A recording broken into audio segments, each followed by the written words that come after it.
So a very good afternoon. It's a hybrid seminar today, so many around Cambridge in the colleges, but also from outside Cambridge. And the last seminar of the term is devoted to discourse analysis, which is coming more and more into fashion, and it seems that nobody exactly knows what it is. So we are very fortunate and very pleased that we have one of the originators of discourse analysis with us, Professor George Guthrie from Vancouver, who is now on a sabbatical leave here in Cambridge and has been exploring discourse analysis for a long time. So we're jumping to the opportunity to have it clarified once and for all. So very, very warm welcome, and we look forward to your presentation, George. Thank you so much. So let's get the technology arranged here. So I believe we need to share the screen. Correct. Let's do that.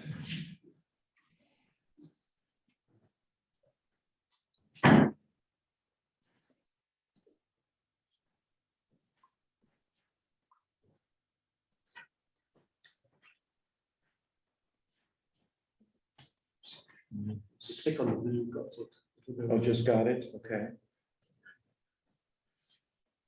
Okay. All right. Well, good afternoon. It's wonderful to be with you, and I thank Professor Van Kooten for the invitation to present to the seminar.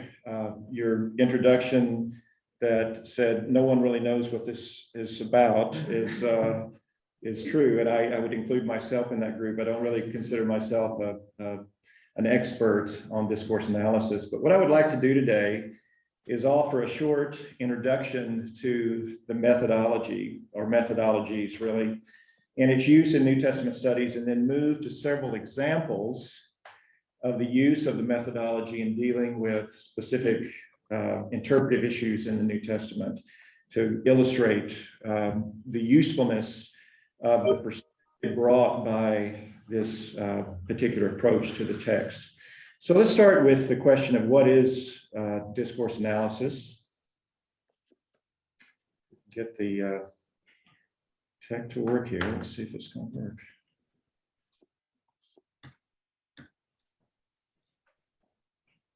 Maybe I have to be back on the screen. Well, okay, there we go. I think it will work now. All right, discourse analysis generally is a transdisciplinary research method used to examine written or spoken language in relation to its social context.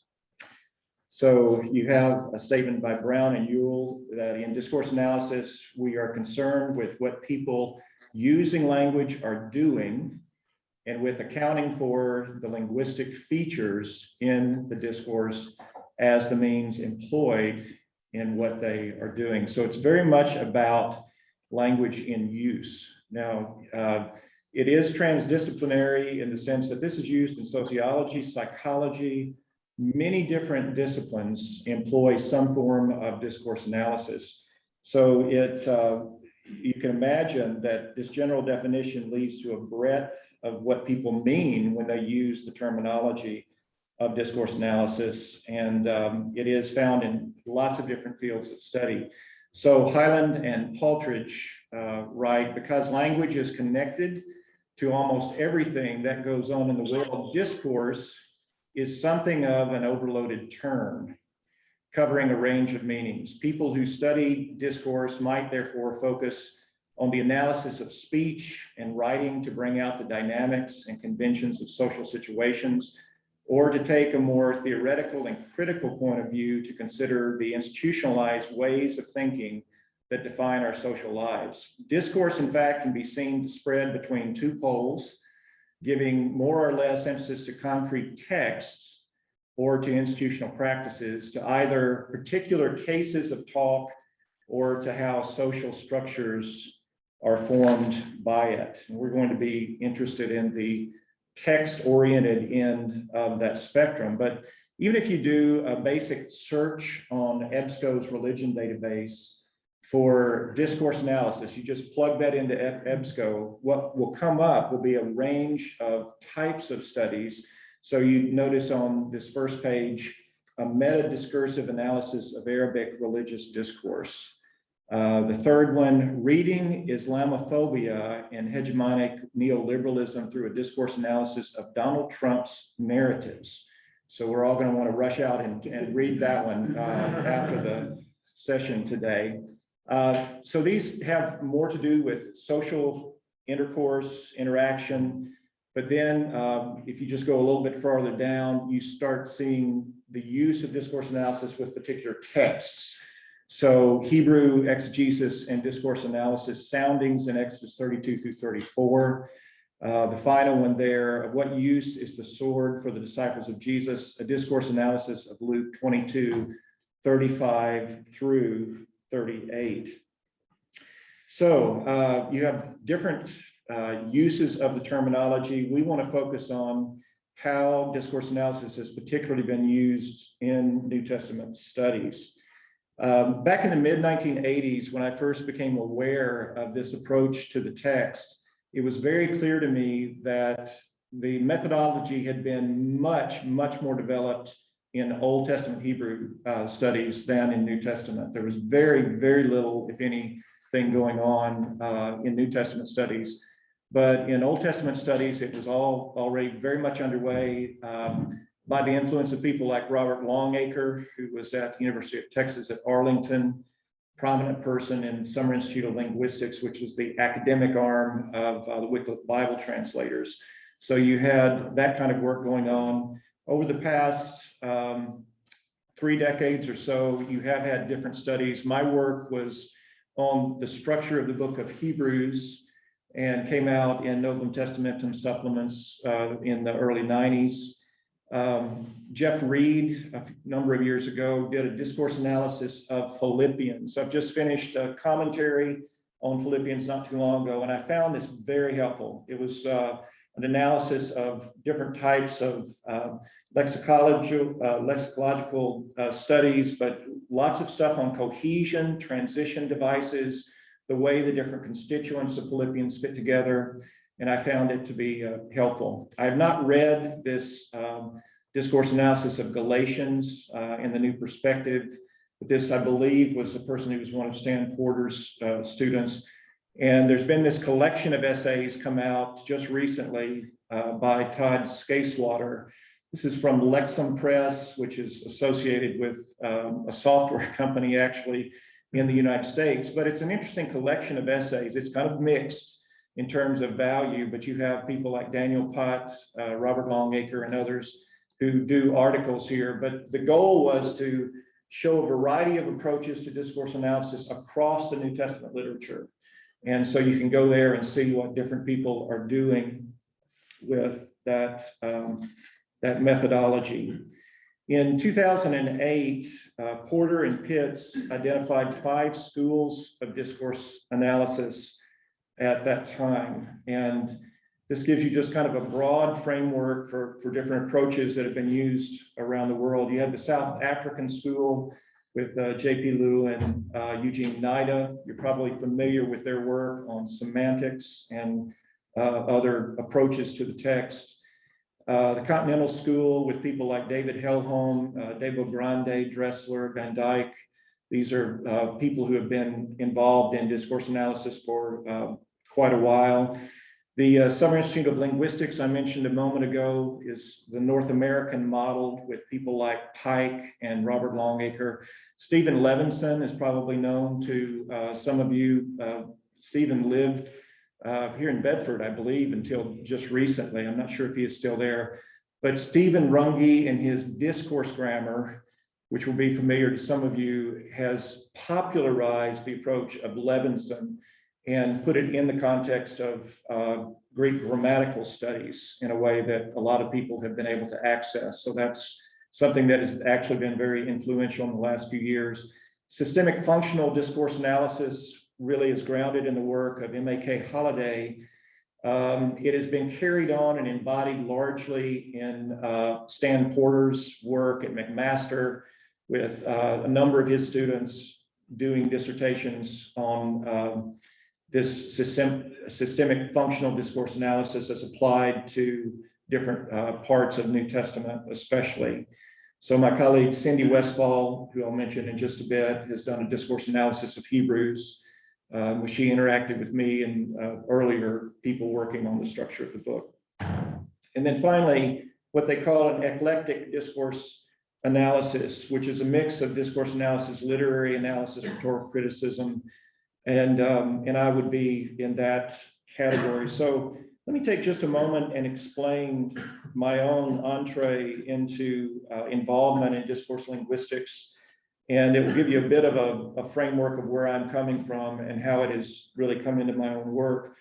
In about 1985, I posed a research question for a master's thesis, and that question was, what is the function of Psalm 110:1 in the book of Hebrews? I had translated a German article by August Strobel on the Psalm Grundlage behind Hebrews chapter 5, and became very interested in the book of Hebrews and Hebrews' appropriation of Old Testament text. And in asking that question, I suddenly had asked a whole discourse question.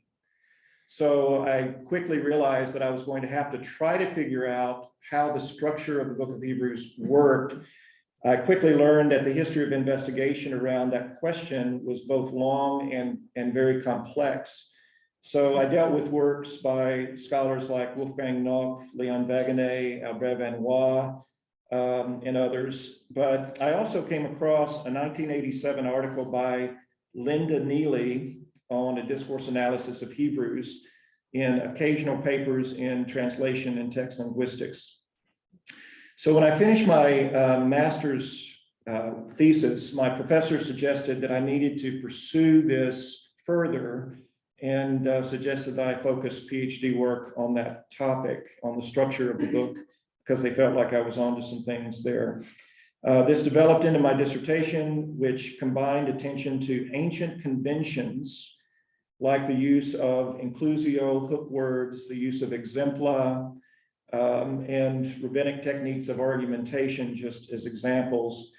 Combined that attention to ancient conventions with modern linguistic theory that dealt with things like cohesion, analyzing constituent organization in a discourse, and that kind of thing. And what I found, for instance, was interesting that where you had an ancient author marking transitions in a text or marking boundaries of a unit in a text, it matched what I found were shifts in the dynamics of cohesion. You can imagine that if you have a unit of text, it's a unit because it is highly cohesive. It sticks together logically, perhaps lexically, thematically, in terms of orientation. And so it would make sense that when you shift from that unit to another unit, you'd have a shift in the dynamics of cohesion. And so in tracking that, you had kind of a match between the ancient conventions and modern linguistics. Now, in my own work, honestly, in intervening years, I focused much more on ancient conventions than I have on discourse theory. So as much as I appreciate Professor Van Kooten's generous introduction of me as an expert, I do not consider myself so, and especially in what has been going on in discourse analysis in recent years. But what I've tried to do is incorporate aspects of discourse theory and thinking about text in terms of broad discourse and the dynamics of broad discourse in application to specific questions that we encounter in New Testament studies. And I have found that it's been very helpful with certain types of conundrums that you encounter that need a broader discourse perspective in order to address those conundrums. So discourse analysis can take a variety of forms. And let me just give one more framework before we begin looking at text linguistics specifically. But it can involve, for instance, an interplay of text. So, for example, in Professor Van Kooten's own work with Peterson, speaking of the lexical, thematic, or thought pattern relationships between discourses in the Greco-Roman world, they write, of course, these relationships may be construed in a variety of ways. They can be understood in the narrow genealogical sense in which one text is perceived to exert direct influence on another. They may be conceived in a less narrow sense in which a thinker is acknowledged to exert influence on another, or they may be understood in a more general manner in which different people sharing similar discourses are reflecting in a comparable way. Additionally, people living in the same socio-political or cultural environments often display similar patterns of thinking and acting. Finally, one may, at the most general level of analysis, conceive of the ancient Mediterranean Hellenistic world as a koine, in which people exchange their ideas in common currency. So this is what I would normally think of as kind of comparative discourse analysis, where you have 2 or 3 different texts that you're looking at uses of language, thought patterns, approaches, that kind of thing. And Professor Van Kooten can share more about that perhaps in our question and answer time. But my work is focused more on specific text as acts of communication. This at times is referred to as text linguistics. So in thinking about text linguistics, we're trying to analyze, investigate the form and function of all the parts and levels of a discourse with the aim of better understanding both the parts and the whole of that discourse. So some of the tenets of text linguistics or basic assumptions would be that first of all, texts are acts of communication, not simply windows into a historical past. Of course, we get insight into a historical past when we're dealing with these artifacts, text. But this approach is trying to also look at a text as an act of communication itself. Discourses have various properties that make them cohesive and coherent. If you think about doctoral dissertations, some are more cohesive and coherent than others. So you can analyze the various levels of cohesiveness or coherence, the things that make them so. Discourses may involve both kinds of development, like you might have narrative development or logical development, and the multi-level grouping of constituents. So think of a monograph that has 3 or 4 levels of subheadings. What's going on there is you have a grouping of constituents of that monograph under different headings and movements. And it would not do to simply take those different constituents and move them around and scramble them. They're organized as they are in a meaningful way. So you have kinds of development and kinds of organization. Discourse constituents at various levels of the discourse play roles that should be identified. Again, if I came in today and I started with my conclusion, it would make no sense because we intuitively understand that aspects of a discourse are arranged to accomplish certain things. Discourse meaning is structured, and authors at times embed structural signals into a discourse. That's going to be very important in a few minutes when I begin giving examples.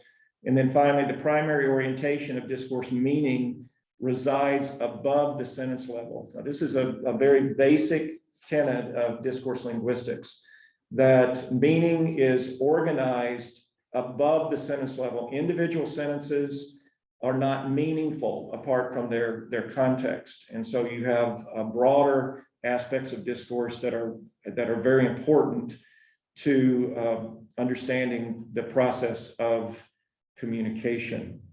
So in line with that, next to the last point, that discourse meaning is structured and authors embed structural signals in a discourse. You think of something like the statement by Lucian here, where he's speaking of a coherence of a discourse, the crafting of a discourse, and specifically transitions.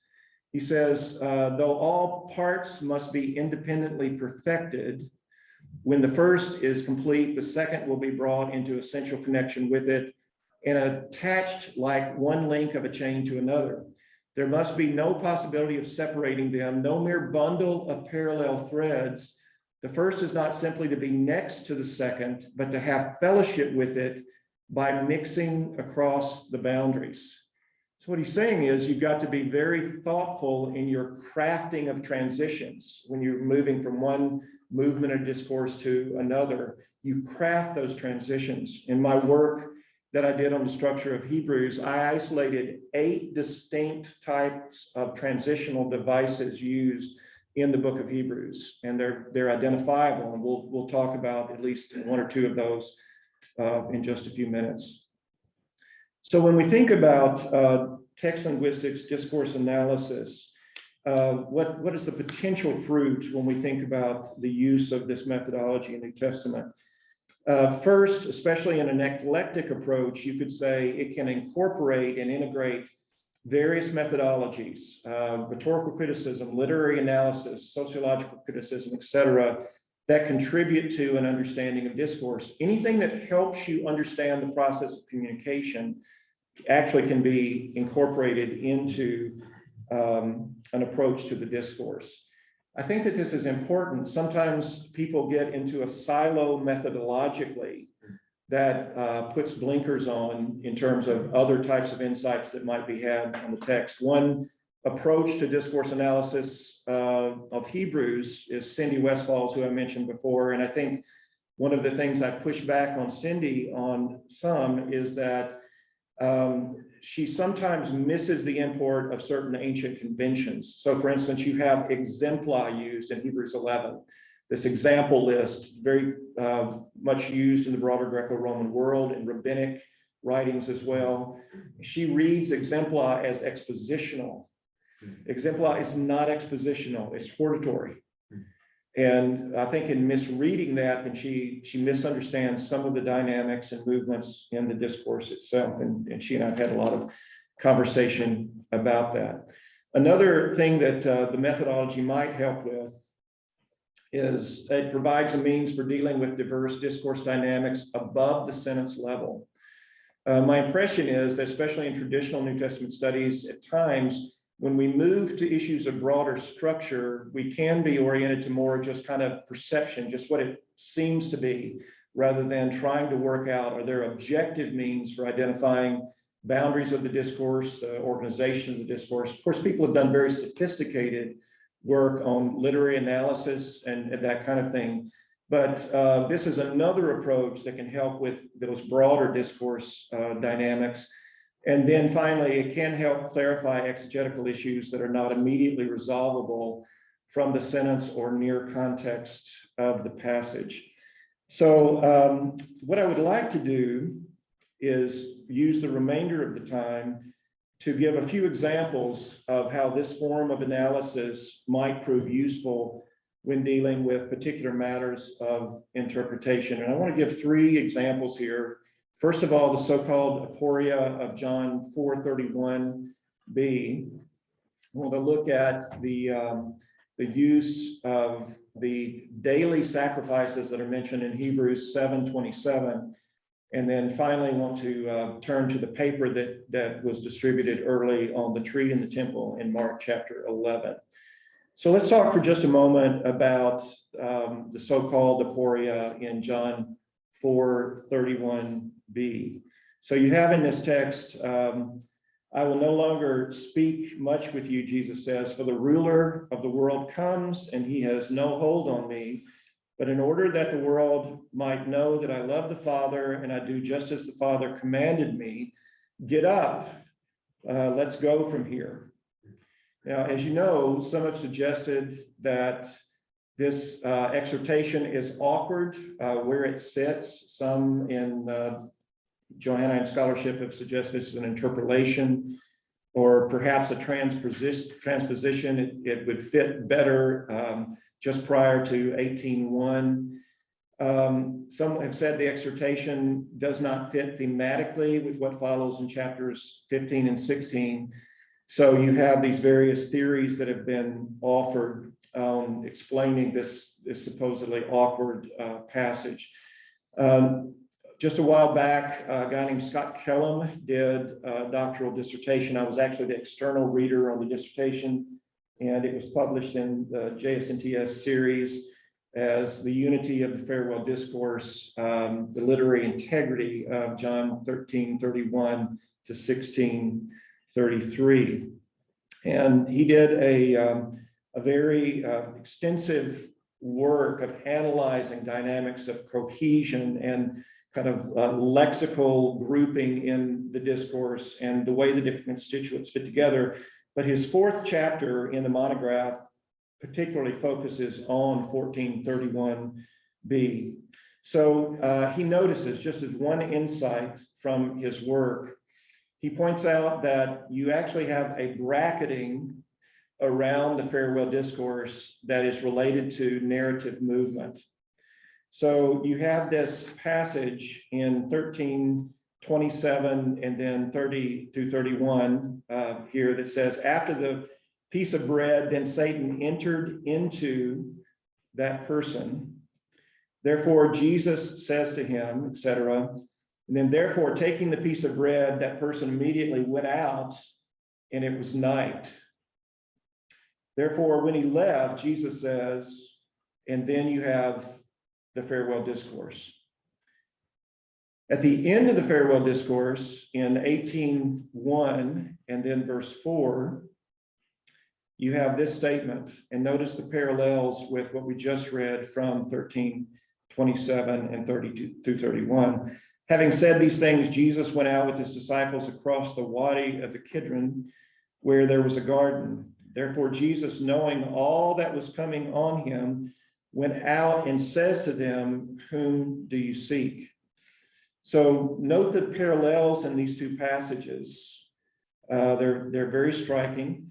And then if we bring back in the passage from John 14:30 to 31, at the end of chapter 14, you then have a framework of narrative movement, Callum points out, so that you have this dynamic of Satan having gone into Judas, and then Judas gets up and goes out of the room. Jesus and the disciples then at the end of 14 get up and they leave the room and they walk in the city. And then at the end of the farewell discourse, Jesus and the disciples go out of the city and into the garden. And then when the mob comes, again, that idea of the satanic figure coming, then Jesus goes out to meet the mob. So this gives a framework, I think, for the theological motif of Jesus coming into the world and then going out of the world that you have at the end of 16 and then in 17. So you have a narrative framework that matches a key theological motif in the farewell discourse. By the way, the great Cambridge professor C.H. Dodd, in his interpretation of the fourth gospel, also reads 1431 in light of narrative movement, but just in relation to the immediate context there in chapter 14.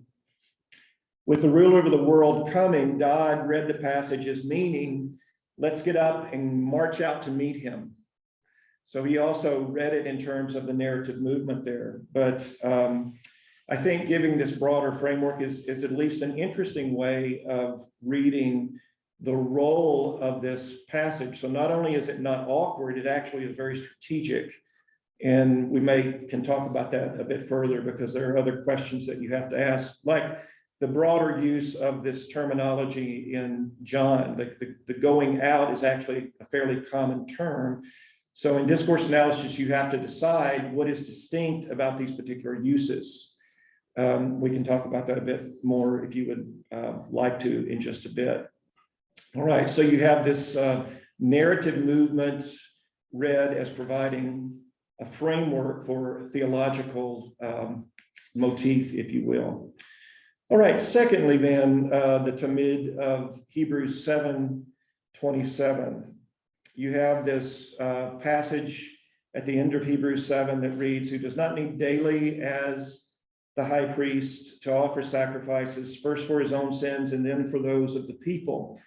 For he did the latter once for all when he offered himself.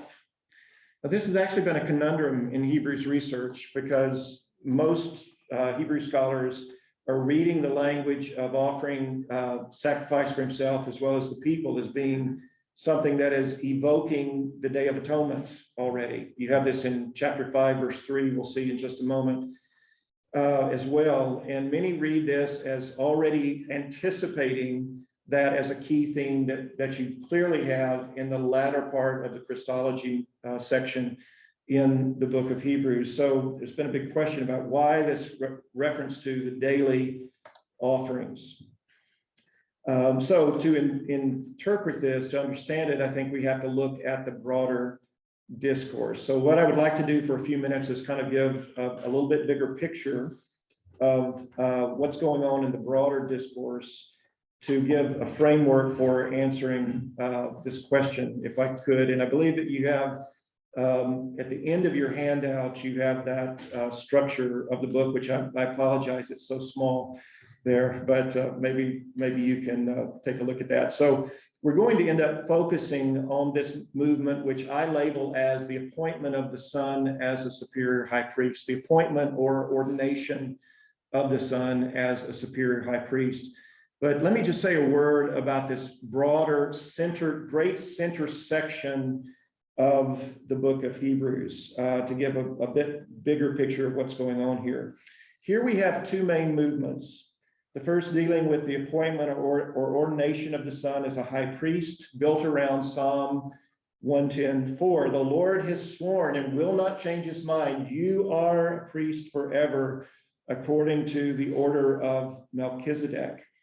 And then you have a second movement in 8:3 through 10:18 on the superior offering of the appointed high priest. If you have an appointed priest, that priest needs an offering to make. And so you have this second main movement on the superiority of Jesus's offering. 8:1 and 2 function as a transition. It's a hinge between these two movements of the book. The author says the main point that we've been talking about is that we now have such a high priest who does his ministry in heaven. And so it transitions to the heavenly ministry of this high priest who will take his sacrifice right into the heavenly Holy of Holies.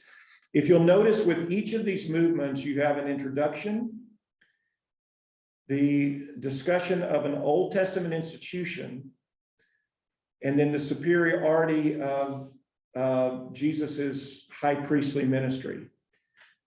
So with appointment, you have an introduction, you have the superiority of Melchizedek, and then the superiority of our Melchizedekan high priest. In the second half, you have an introduction, the superiority of the new covenant, Jeremiah 38 in the Septuagint, and then the superiority of the new covenant offering of our high priest, which is superior on the basis of place, blood, and the fact that it only had to be made once for all times.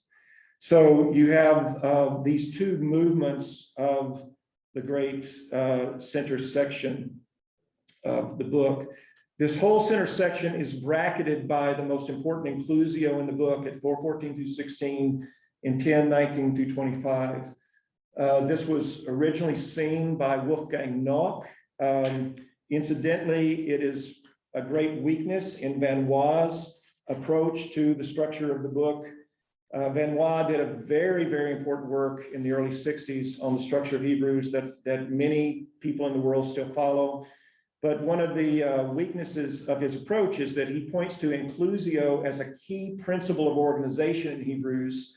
And yet, in dealing with the most extensive inclusio in the book, he disregards it, I think, because it doesn't fit his chiastic structure of the book. And so I think it turns out to be a weakness.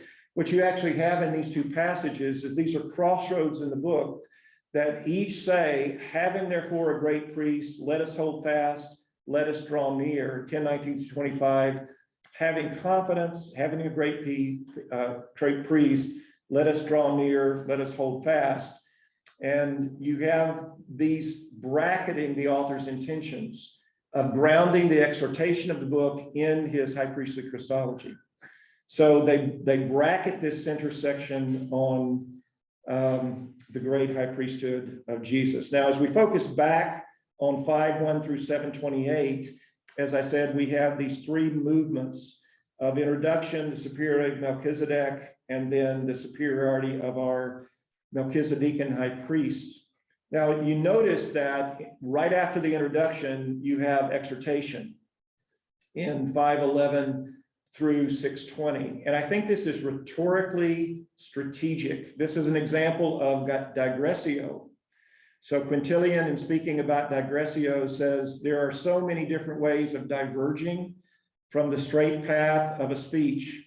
When these are subordinate to arguments involving similar subjects, they are not felt as digressions because they cohere with the whole, but many such passages are inserted with no such coherence with the context to serve to refresh, admonish, placate, plead with, or praise the judge.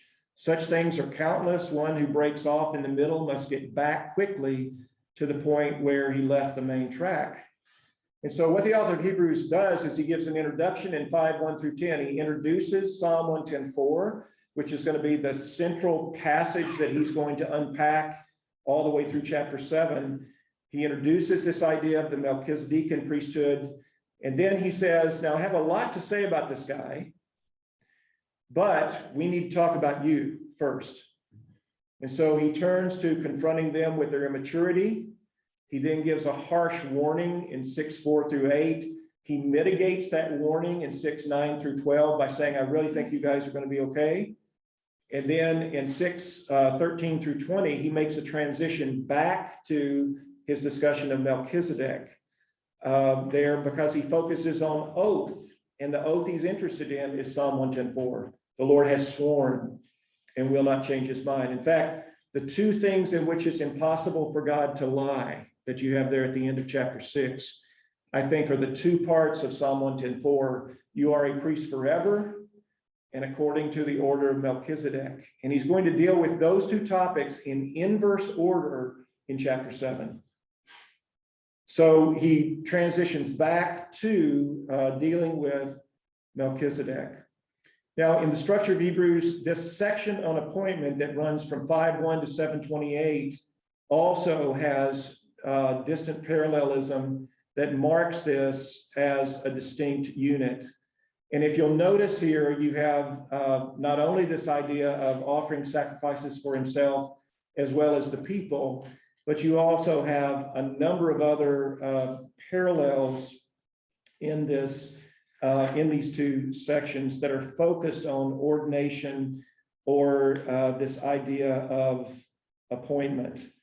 So he says in 5:1 through 3, for every high priest being taken from among people is appointed to represent people in matters related to God in order that he might offer gifts and sacrifices for sins, being able to deal gently with the ignorant and the wayward, since he himself is also beset with weakness. And for this reason, he is obligated to offer sacrifice for his own sins as well as those of the people. So again, many Hebrew scholars read this as having to do already, kind of anticipating Day of Atonement. This passage is echoed then in 7:27 and 28, really 26 as well, but it expresses a contrast with Jesus's high priesthood, who, unlike the high priest, does not need to offer sacrifices daily, first for his own sins and then for those of the people. For he did the latter once for all when he offered himself. For the law appoints men as high priests who are weak, but the word of oath, which came after the law, appoints a son who has been perfected forever. So you again have this emphasis in the passage on appointment. Notice the use of kathistemi there.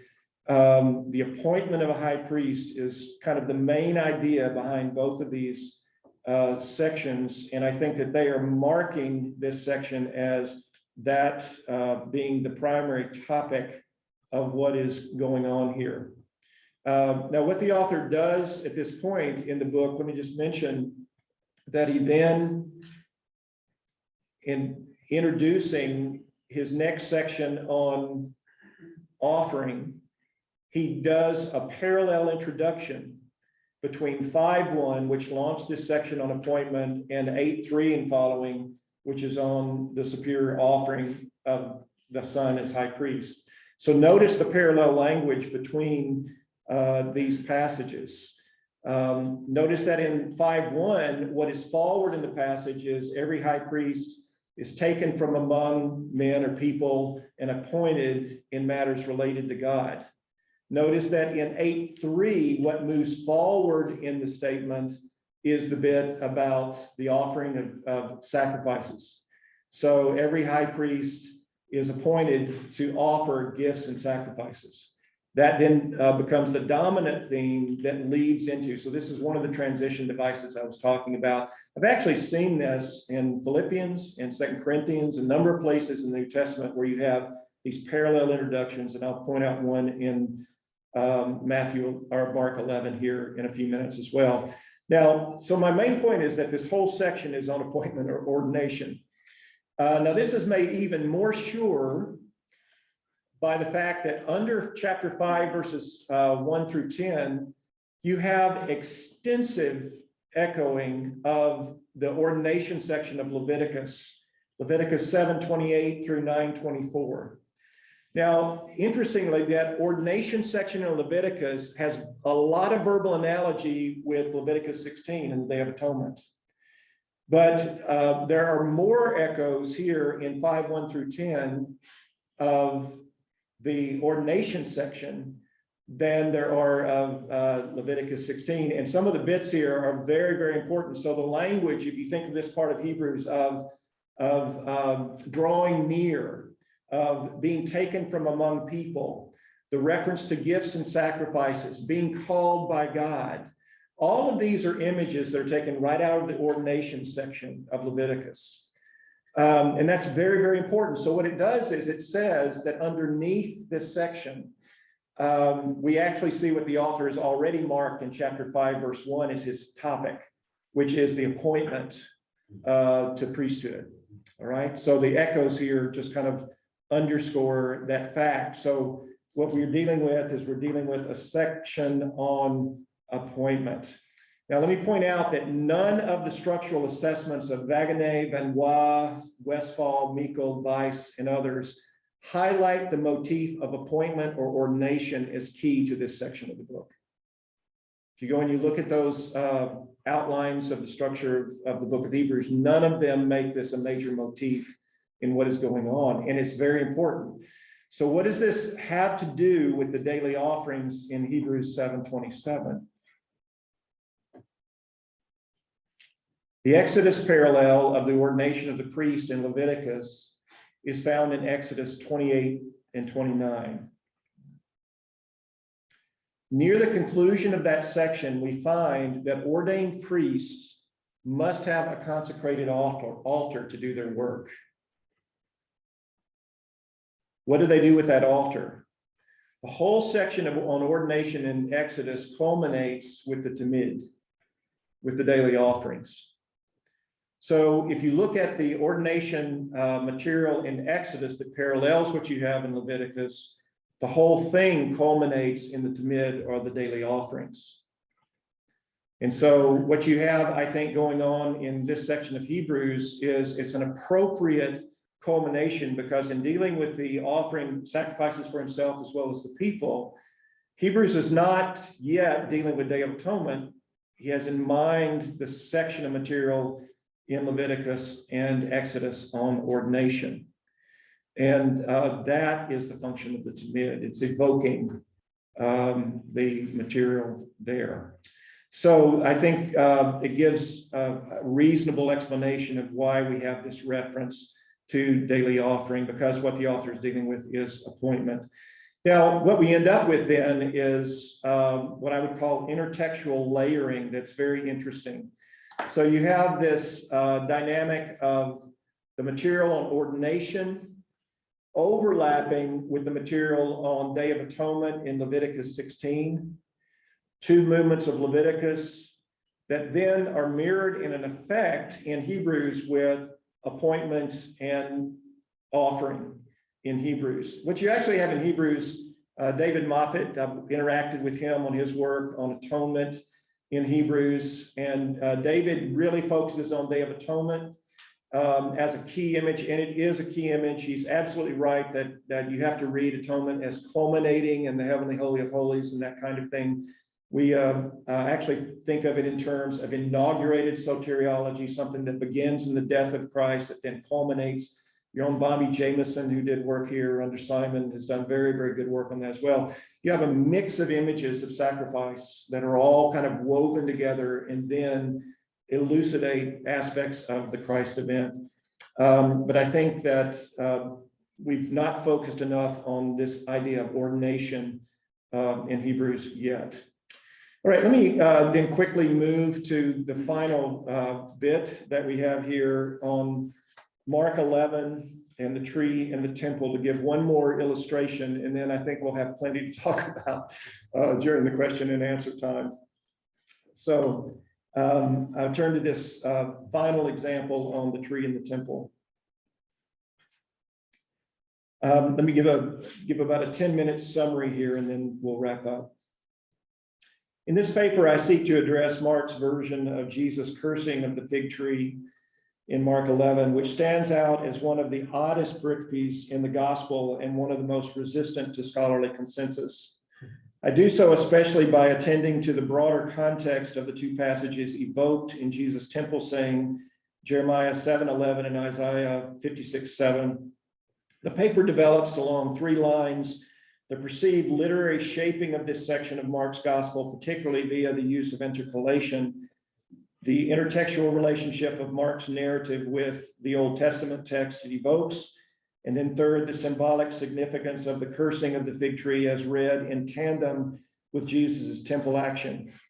The special focus concerns bringing particular echoes to bear on the discussion and the discourse interplay between Jeremiah's temple sermon and Isaiah's words on eschatological ingathering. So what we have here is basically two levels of discourse in play. We have Mark's narrative level, and then we have the interplay of Jeremiah's discourse and Isaiah's discourse in the Old Testament context. So Mark's use of intercalation in recent discussion. As to intercalation, I followed Scott Brown, who suggests that in relation to our passage, we actually have a triple intercalation running from 11:1 to 12:12. Yet I suggest that attention to the triple introduction we find at 11:11, 15, and 27, which marks geographical movement, is vital for understanding the literary framework of the section. Accordingly, these parallel introductions front each of the three temple encounters in that section. The initial entry to the temple upon arrival in Jerusalem, entering Jerusalem and then the temple to cleanse it, entering Jerusalem again, Jesus walking in the temple. These three parallel introductions are then matched by three parallel conclusions in the narrative. Once he had looked around at the temple, Jesus went out with the 12 to Bethany. After Jesus's temple action, he and the disciples went out of the city. And at the end of the parable of the wicked tenants, the religious leaders leave Jesus. And what this does is it leaves him in the temple complex where he has interaction with various groups throughout the remainder of chapter 12. You get to the beginning of chapter 13, and then Jesus ends the movement by going out at that point. So in terms of narrative movement, the broad frame established by Jesus coming into Jerusalem and the temple and then leaving, the leaders leaving Jesus at 12:12, breaks the cycle and ends the triple intercalation begun with Jesus entering the city and the temple for the first time in 11:11. This gives us a triple intercalation as depicted here.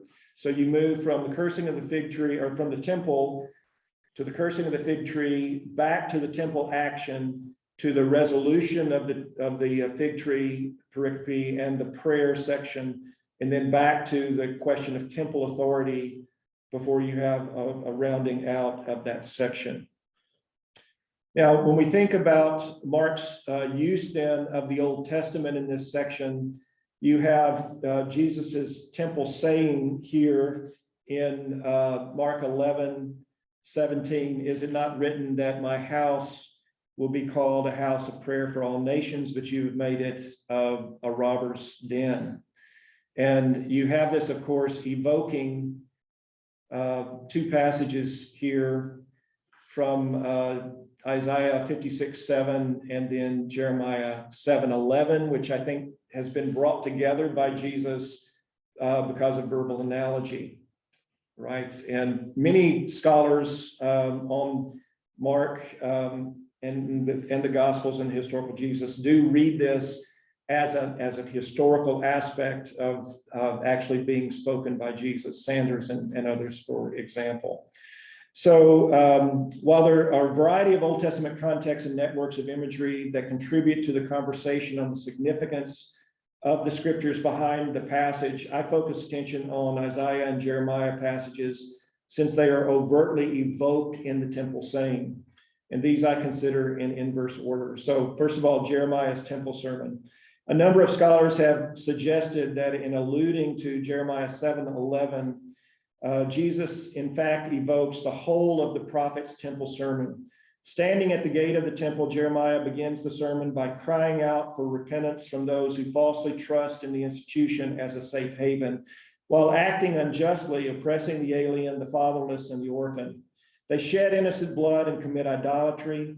In stealing, murdering, committing adultery, swearing falsely, burning incense to Baal, and following other gods, these rebels nevertheless see the temple as a place of refuge, making God's house a veritable den of robbers. In the broader context of the temple sermon, I focus on two motifs in particular. The first is that of failed harvest as reflecting God's judgment. So for instance, you have Jeremiah 8:13, which speaks of the empty fig tree. There are not grapes on the vine, or a bunch of grapes on the vines, and there are no figs on the fig trees. Even the leaves have fallen off. Yahweh looks for fruit, but finds none on the vine or the fig tree, which both represent Judah.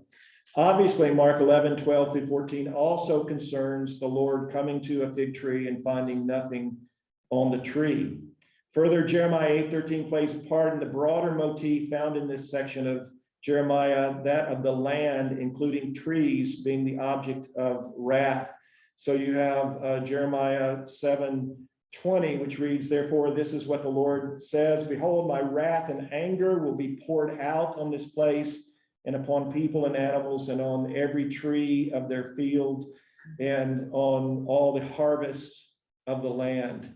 So one way of reading what Jesus is doing, the cursing of the fig tree, is this is a prophetic action that he is carrying out to pick up on these motifs, these prophetic motifs that you have in Jeremiah's sermon, because the temple Jesus finds in Jerusalem is basically the same temple that Jeremiah was addressing in his passage. The same dynamics were going on with the false leaders of the land. Yet there's another motif that runs through this section of Jeremiah that lies at the very heart of our span of intercalated text in Mark 11.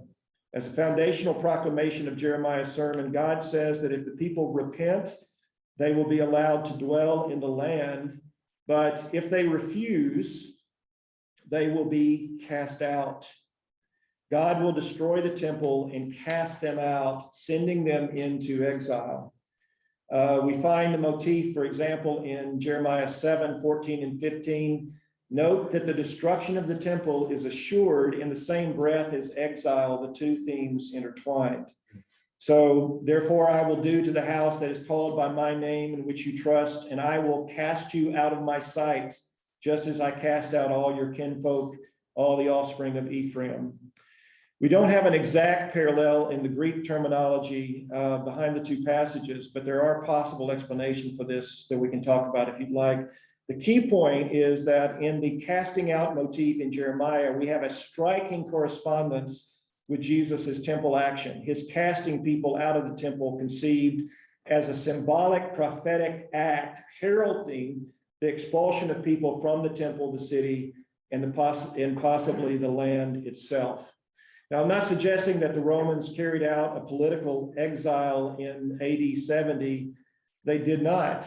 But for thousands of Jews, there was the experience of physical exile from the temple and the city, and for many, exile from the land itself. Some taken to Rome as those who marched in the triumph of AD 71 and would live as slaves thereafter. Mary Smallwood states that the Flavian triumph in 71 brought a huge consignment of Jewish prisoners to Rome for slavery. And John Barclay notes of Rome after the war, the influx of prisoners must have been large, though no doubt Rome disposed of many of the 97,000 in the East.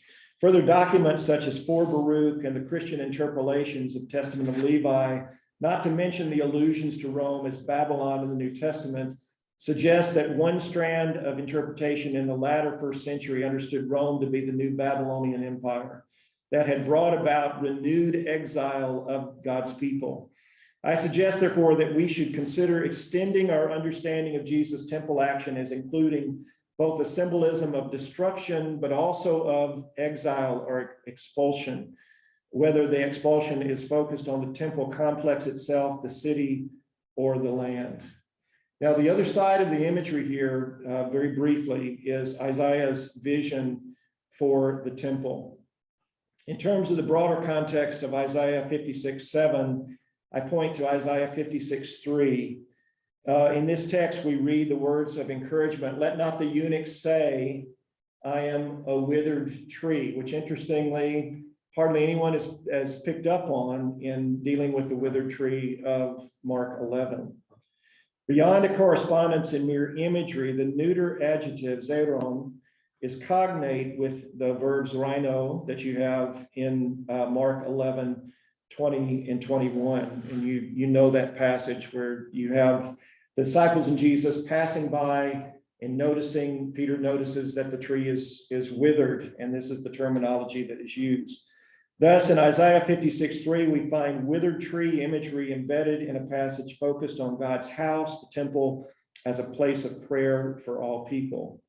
In its original context, the imagery primarily functions as a picture of fruitlessness, but offered in the context of hope. I will give to them in my house and within my wall an esteemed place, better than sons and daughters. This is the word for the eunuchs. In the eschatological temple of which Isaiah speaks, the faithful eunuch, along with the faithful alien, will be brought into God's holy mountain and made joyful in God's house of prayer. The outsiders will be insiders through an eschatological reversal. Thus, we find in the context of Jeremiah and Isaiah a contrast between Isaiah's ingathering motif and Jeremiah's heralding of destruction and renewed exile. Our thick reading of Mark 11:11 through 12:12 suggests that both the warnings and promises of these texts are unfolding in Jesus' moment.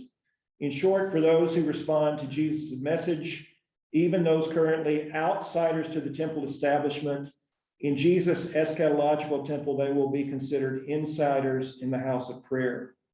On the other hand, the current corrupt insiders, especially the temple leadership, would find themselves exiled outsiders shown to be spiritual withered trees in the face of Jesus's eschatological program. This reversal stands at the heart of Mark 11:11 through 12:12, Jesus's praying community placed in stark relief over against the temple authorities. One community will see the fulfillment of a new exodus, if you will, with entrance to the eschatological city and her temple, and the other a new exile from temple, city, and for some, the land. So discourse analysis comes into this study at 2 levels: the assessment of parallel introductions and the extensive use of intercalation in Mark's discourse, and a comparative discourse analysis of the related motifs in Jeremiah and Isaiah. What I have hoped to do in my presentation this afternoon is twofold: to offer a modest exposure to the uses of discourse analysis in New Testament studies, and to illustrate that New Testament analysis of the text that attends to broader discourse dynamics can prove helpful in probing interpretive issues. So I look forward to our discussion of these matters in our question and answer time.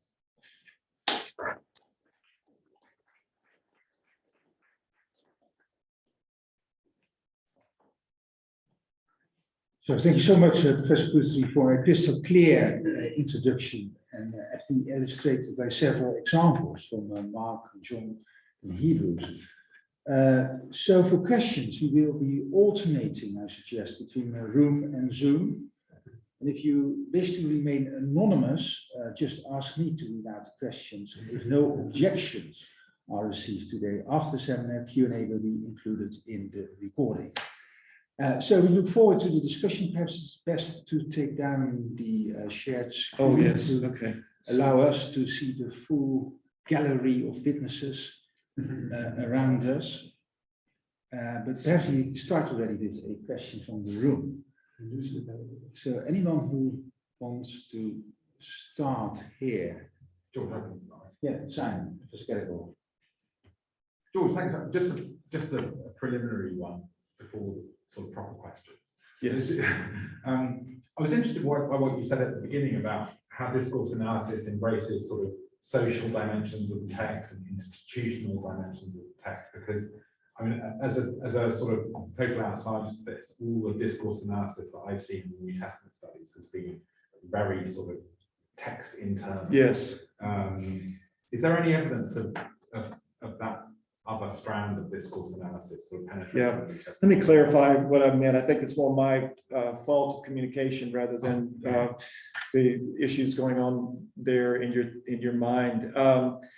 What I was doing is I was beginning by saying that when you talk about discourse analysis itself, this is a vast methodology that is used in all different kinds of disciplines. And when you go out into the broader world, even in terms of religious discussions and things like that, there are some that are very focused on social dynamics, institutional dynamics, these kind of things. What I tried to do in the introduction is then to narrow down to more text linguistics, which is also what I would normally think of in, you know, the approach that you normally see in biblical studies is oriented to specific text.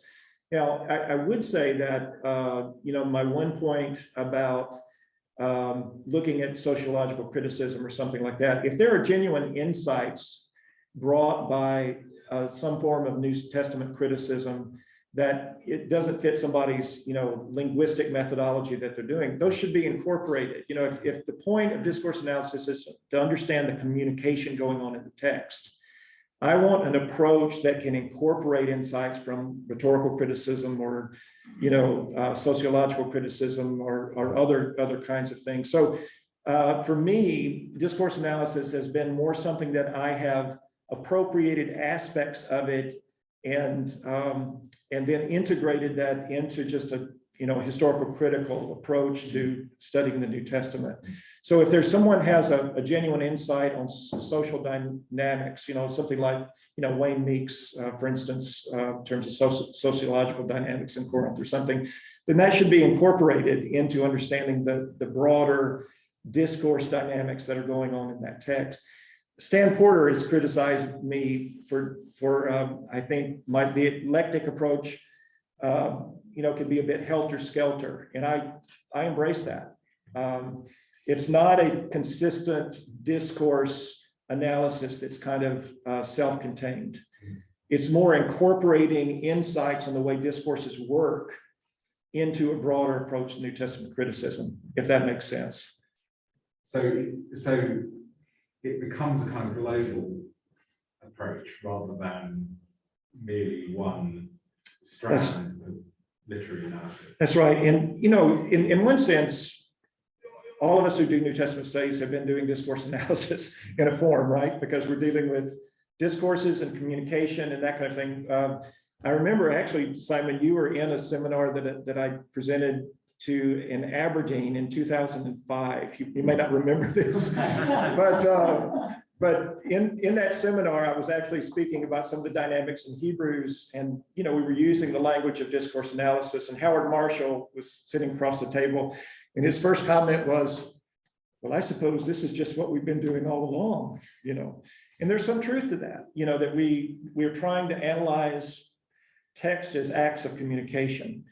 What I think has been helpful with this focus on discourse analysis as a methodology is the linguists who deal with these things in terms of broader dynamics of the way communication works. They do have some insights that can help us, and they actually, at points, I hope I've demonstrated, fit with some of what ancient authors were trying to do with their conventions, such as inclusio and other things like that, in marking boundaries and transitions and things like that. So I hope that's helpful a little bit. It is a bit confusing in terms of a cohesive methodology that I could say, okay, this is how you do, an approach here. It's what happened is I had questions of the text that I needed help with, and I found some of the emphases in discourse analysis helpful in trying to address those broader discourse questions. So the next question will be from Zoom, from Dr. David Lamb, who's an expert on sociolinguistics. Okay. An excellent thesis on the Gospel of John, demonstrating that it is not a sectarian discourse.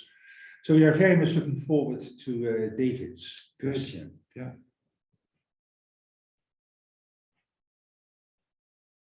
Is he muted? You are still muted. And the discourse is slightly difficult to follow. Yeah. Thank you, George, and thank you, Professor Guthrie. I'm an honorary research fellow at the University of Manchester, to bridge the world of New Testament and linguistics. Just to add to the terminology, I've spent time in the linguistics department studying cognitive discourse analysis. For that. George, my question is this. It's a simple one, and maybe a complex one. Is hermeneutics, and specifically discourse analysis, a science or an art? And to expand on that, given substantial disagreements in both theory and practice, I noted your disagreement with Cynthia Westphal and your comment that sometimes she misreads ancient conventions, and some comments from Stanley Porter. I feel in good company there because I've been criticized by Stanley Porter's students for not being scientific enough and not being sufficiently well aligned to one particular school. Right. In systemic functional linguistics rather than other functional linguistics. As a sort of sub-question to illustrate my main question, how large a context do we need? If we're doing discourse analysis, do we look at a chapter? Do we look at a book? Do we look at the whole of the New Testament? Do we look at the Bible? Do we look at ancient Mediterranean culture? So I've thrown in a lot there, but I'll come back to my question. Discourse analysis in whatever form, a science or an art? Let me answer that question first with yes. Which? Yes, it is art and science, both. And I think that it's actually a very good question because we often experience acts of communication in which we may be moved by discourse and not really be able to explain why. So I use the illustration at the end of my monograph on Hebrews of a piece of music by Mozart. And I'm not a musician myself. I don't read music. So I can't understand all of the intricacies of what is going on in a piece by Mozart, but I can be moved by it.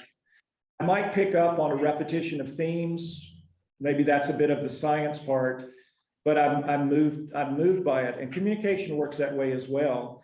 I think that when we deal with the New Testament, that there's an art and beauty to it that is going on that ancient listeners to Hebrews originally would have picked up on without being able to identify, well, this is a repetition of distant parallelism here at this point in the document, right? But so I think it is both art and science. And in terms of your question about how large of a discourse do we need, well, you have different levels of discourse. You can say that we can analyze what we would call a paragraph or a unit of text as an active discourse, or a grouping or a section of a discourse as a sub-discourse, or a whole book. So I think all of those are fair game because they are acts of communication at different levels. Even when you think about a grouping of documents like the Pauline literature, for instance, in a sense, you can consider that grouping, and you consider those documents in light of Greco-Roman documents because they're part of that broader culture. I mean, all of those are different levels of dynamics that are going on in discourse. So that would be my answer. It's a very good question, and I know that a lot is going on with cognitive discourse analysis, and I'd love to talk about that sometime. But I think we have our next question from the room. Yeah. Oh, thank you very much. I enjoyed this. And I have to confess, I have some sympathies with Howard Marshall that, in a certain sense, in the form you're doing it, I feel like this is what we call exegesis. absolutely. Literary analysis, rhetorical analysis, close attention to grammatical details, considering it interbiblical exegesis. And so part of the question is the language of discourse analysis has sort of emerged from literary critical methods, and then also analyzing the sort of use and function of language within social institutions, either shape or perpetuate these systems, et cetera, really looks quite a bit at the way communication events impact those who receive them. Yes. Not just the way they're communicated from the person who speaks or writes them. Yes. And so part of the work, and I'm thinking of stuff that, people like Brigitte Kahl and her work on Galatians, Davina Lopez with her wonderfully titled book, De-Introducing the New Testament, which basically says if we take seriously the world of the New Testament, we'll hear it sort of strangely. Some of the stuff Professor Van Kooten points to, where there's a kind of common, a sort of koine culture, which language is resonating. A part of what you're doing in discourse analysis is attending to the details of the text and the evidence we have to imagine how they might be heard or how they might function in relationship to those who are on the other side. Right? You're sort of trying to fill in the relationship on the side that we don't have the evidence for by building the world in which the discourse functions. And I'm just wondering if that's part of sort of what absolutely. you're up to as well. I mean, I know that's going on. If there's a consonance between what I'm doing and what you would do as a New Testament scholar, that makes perfect sense, because really all along that's where I've been living, is more in the context of New Testament studies. And we know that you have, communication is complex. You have the part of the person doing the communicating, but as you said, you also have this rich context in the background that is very important. So just as an example, I did an article a few years ago that came out in New Testament Studies on the triumphal procession in 2 Corinthians chapter 2, verses 14 and following. And basically, I think I showed that there's a consistency all the way through that triumphal procession imagery that is tapping into broader Greco-Roman world. It's not shifting over and going to Old Testament sacrificial language like Scott Haferman's colleague says, that it's very consistent all the way through, so that even the language of those who are being saved over against those being destroyed is language of triumph in the ancient world. So you have a passage in which Plutarch is dealing with Titus Flamininus as going to Greece and bringing back 1,000 slaves who were Roman citizens to march in his triumph. And they were saved from that situation. And they came back and they marched in the triumph to celebrate being released. So if you don't tune into how a person on the streets of Corinth would have heard this language that Paul was using, I mean, they probably had coins in their pocket that had triumphal imagery on them from Claudius. And so if you don't tune into what they would have heard, you've got to attend to that as an aspect of the communication, the active communication process. So again, that's what we've been doing all along in New Testament studies. The bit that I think gets added in what I would propose is that at times we can draw from some of these linguistic theories of discourse to say, okay, how do broader sections of a discourse work? We've been better at dealing with individual pericope and those kinds of things than we have in assessing broad stretches of movement. Literary analysis moved us in that direction. I think the linguists can help us a little bit, to add another dimension, but I'm not wanting to replace what we have traditionally done in New Testament studies. I'm wanting to augment it with another vantage point of insight, I guess. Thank you. So, You'll be taking two questions from Zoom. So it's first Jenny Heimerdinger, and then followed by Professor Brandt.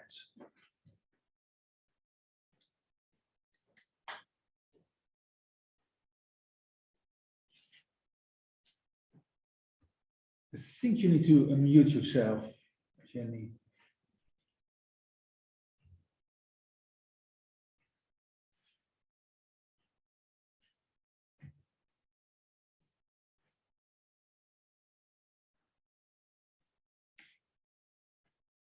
Excellent. Yeah, the floor is yours. If you unmute yourself, you're still on mute. I'm sorry, I was just trying to get the lighting so that it wasn't going to dazzle you or dazzle me. Thank you, George. I was really interested in the way that you divided up the Mark pericope in Mark 11. Most of my work has been on discourse analysis has been with Stephen Levinson. Oh, In fact, okay. we worked together back in the 80s because he was identifying things that linguistically, so from a Greek technical point of view, indicated where boundaries and divisions were made within the text. And the reason I got interested working with him is that precisely those markers, if you like, involve many variant readings between the manuscripts. So the way that it seemed, if I've understood you rightly, the way you were dividing up the Mark 11:12 narrative was essentially according to changes of time or place or theme,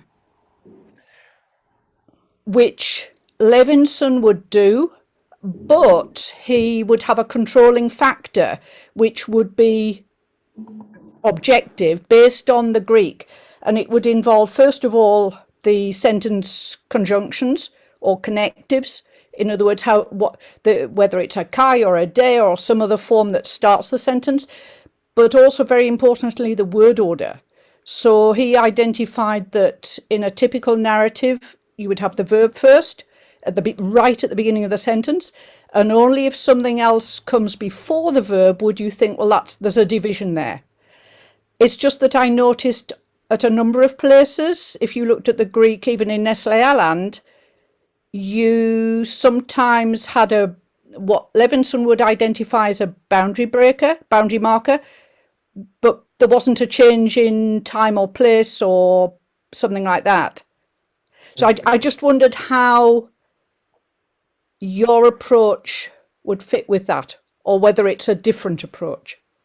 It's a little bit different than that at this point. Now, I'm sympathetic to noticing those kinds of dynamics, and I am familiar with Stephen's work on order, for instance. Have even had students in the past who have used that to analyze, a New Testament text or whatever. But specifically at this point, I'm primarily doing parallel language that you have that's very marked in the text. Is coming into Jerusalem and coming into the temple, coming into Jerusalem, going into the temple. Right. And so it's more of what I would just describe as a parallel introduction, using the same language over and over again that marks the beginning of successive units in the discourse. So it's not so much tracking change in place and time and that kind of thing at this point. It's looking at parallel language.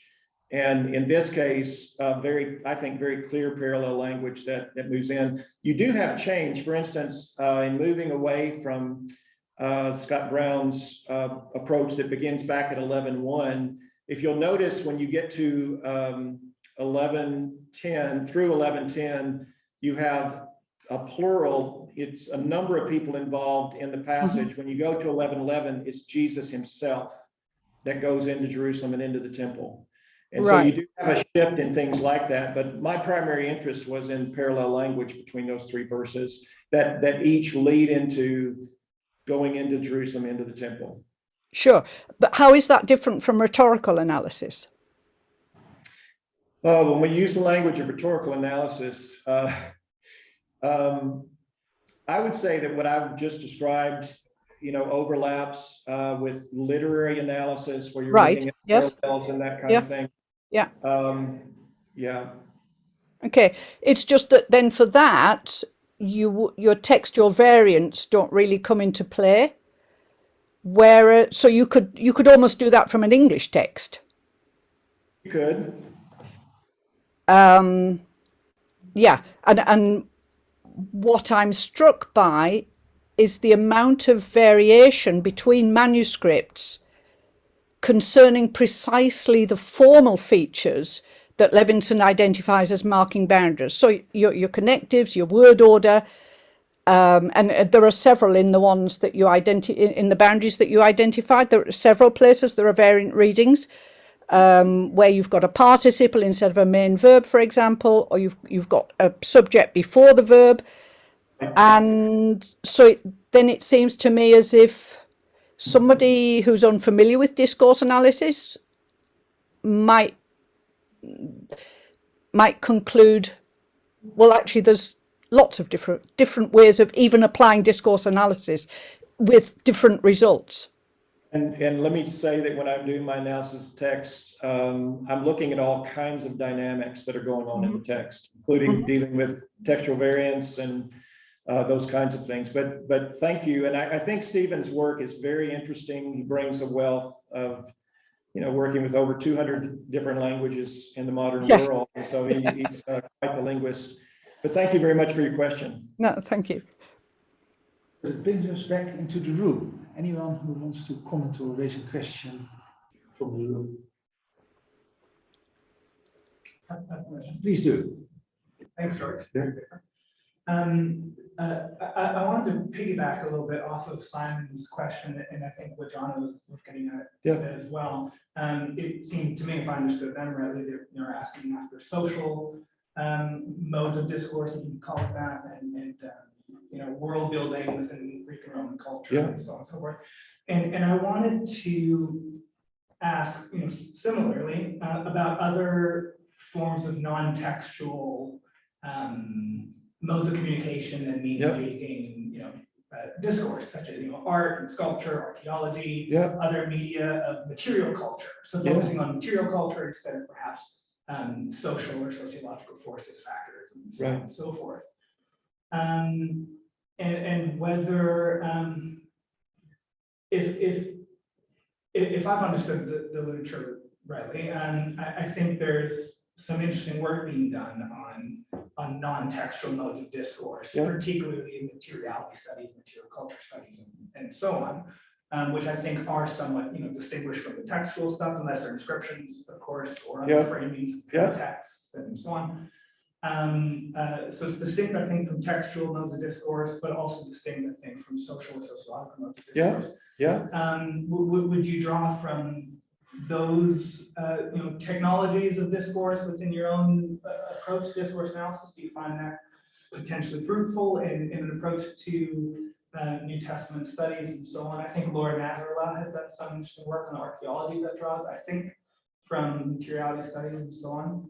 Yeah, I would say absolutely. Now, again, we are, the type of stuff that I'm dealing with is mediated through text normally.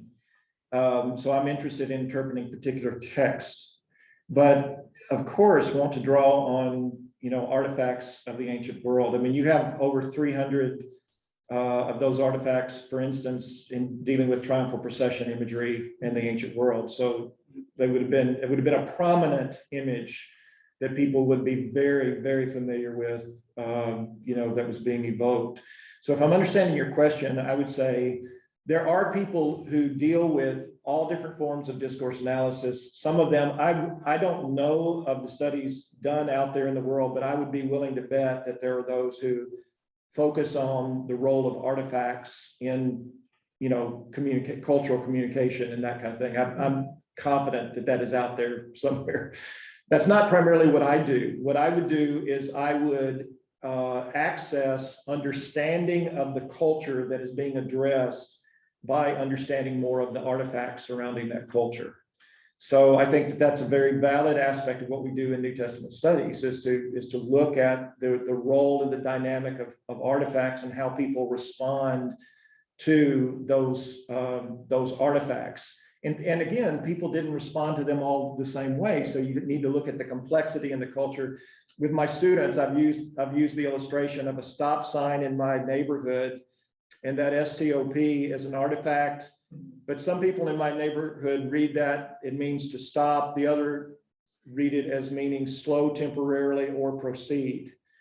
And so, you know, the artifact is approached and interacted with in different ways. And you would have had this in the ancient world, of course. Artifacts would have meant different things to different people. Some people would have hated triumphal imagery because they hated the implications of that in their own defeat as a people, you know, that kind of thing. So I'm not sure if I completely answered your question, but I would say explore what is being done with artifacts in broader, you know, discourse studies. I'm more interested in text-oriented stuff because that's the medium that I'm dealing with.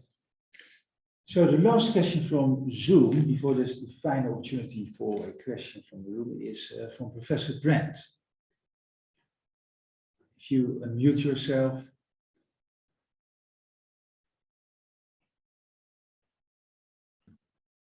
Yes, yes, good. I was very interested in your paper. I'm particularly interested in the quest for the koine that underpins Hellenistic culture, because it seems to me that in the establishment of the linguistic dynamics of such a koine lies, you know, the key to our understanding of the transformation of culture and how paganism, or probably better Hellenism, becomes transformed into you know, medieval Christianity and so on. In exploring this, I am also interested in the verbal dynamic, the non-verbal dynamic, sorry, in terms of art and architecture, and you know, particularly in ambiguous iconography, and the role that plays. The model that I've gone for is Wittgenstein and sort of great statement that in order to have agreement and disagreement in opinion, not simply agreement but disagreement in opinion, you need a prior agreement, an agreement in a form of life, and the form of that form of life seems to me to correspond to the koine that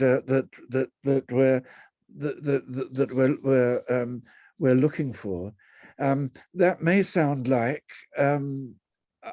art. That may seem like an approach from the arts, but it seems to me this does raise social scientific implications in terms of Chomsky, because we then do get into the territory, agreement and opinion, prior agreement and a form of life, into Chomskyan competence and performance in terms of that kind of linguistic distinction. Because, you know, in communication, as Wittgenstein pointed out, with family resemblance, there's a certain kind of vagueness that is a discourse's communicative strength, because it allows new instances to be incorporated into a known scheme. And this is what goes on when culture's transformed with all this ambiguous iconography, or indeed the ambiguity of what you're talking about in terms of the logos, an ambiguity in which, you know, Hebrews and John is full in, you know, comparison with the Platonist. So I was very interested, but also from this aspect, which I thought I could introduce, because delightfully you say you are not committed to any one approach. You are eclectic, and that is the fascination. So Well, yeah, very helpful for Professor Brent bringing Thank you. Wittgenstein in Cambridge. It's very Yes. appropriate. So I think we're running late, but the final word, the final reflection is to Professor Guthrie. So we look forward to your response on this reflection. To the statement just made. Sure, if you'd Yeah. like to interact with Well, it. I appreciate very much you bringing in philosophical hermeneutics to the question. I think what I would just say is that there's a beautiful complexity to the embodiment of language in cultures. And I think that the thing that I love about studying the New Testament text itself is we have a text that is complex, but it's a body of communication that we can address and access. But we do have to remember that it's a part of this complex world of communication that was going on in the first century. And I think philosophical hermeneutics is actually very, very important.